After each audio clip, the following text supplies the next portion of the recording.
তুমি কত আছা তুমি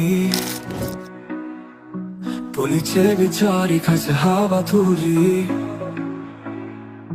না ভাবিবা তুমি বাসি যাও বলি পুলিশে পালে উঘালিব তোমাৰ দীঘল চুলি ৰাইজৰ টকাৰে পাতিলা বিয়া এতিয়া আমাক উত্তৰ দিয়া